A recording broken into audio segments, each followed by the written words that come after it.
ఖమ్మం జిల్లా కల్లూరు మండలం రంగమందిర పాయకూరు సమీపంలో సరైన వస్తువులు లేక, దీనికి సరైన సామాన్ లేక, దీనికి సంబంధించిన వివరాలు అందించలేక ఇక్కడ అనేక ఇబ్బంది పడుతున్నారు. అదేవిధంగా ఇక్కడ ఈ పైపు లీక్ అయిన దగ్గర నుంచి ఈ యొక్క పైపు మరమ్మతులు చేయడానికి ఇక్కడ పనిచేస్తున్న వర్కర్లకి సుమారు 4 నెలల నుంచి జీతాలు లేవు. ఈ కంపెనీలు YSR company, Apex company, L N T company, ఇలా 3 కంపెనీలు వాళ్ళు ఎవరికి వారు వాళ్ళ ఇష్టానుసారంగా వీళ్ళకి 6 నెలలకు ఒకళ్ళు మార్చుకుంటూ వాళ్ళని పర్మనెంట్ చేయబడితేని వర్కర్లు ఉపయోగించుకుంటున్నారు. వాళ్ళకు సరైన జీతాలు లేకుండా చేస్తున్నారు. అదేవిధంగా గతంలో సత్యసాయి కన్స్ట్రక్షన్ వాళ్ళు ఆంధ్రాలో 2000 మందికి సుమారు పర్మనెంట్ చేశారు. ఇదే సంబంధించిన వర్కర్లు. కానీ ఇక్కడ మన తెలంగాణలో అదేమీ లేదు.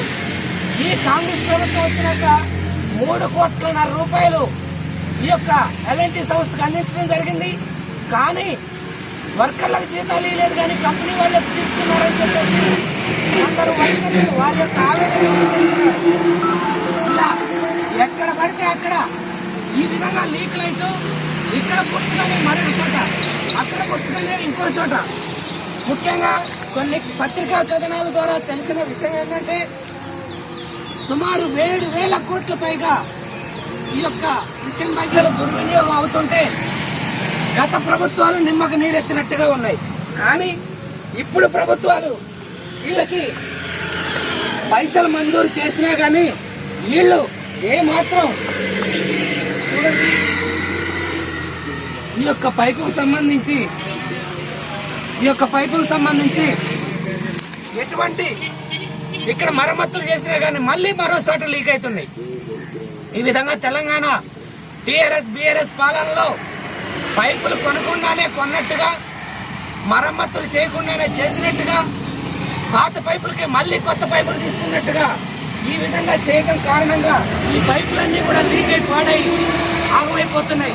దీనికి ప్రస్తుత ప్రభుత్వం పెండింగ్ బిల్లులు ఇచ్చినా కానీ జీతాలు మాత్రం వర్కర్లకు ఇవ్వలేదు. ఈ వర్కర్లు ఏం తినాలి, ఎలా బతకాలి, ఈ పని చేయడం ఎలా?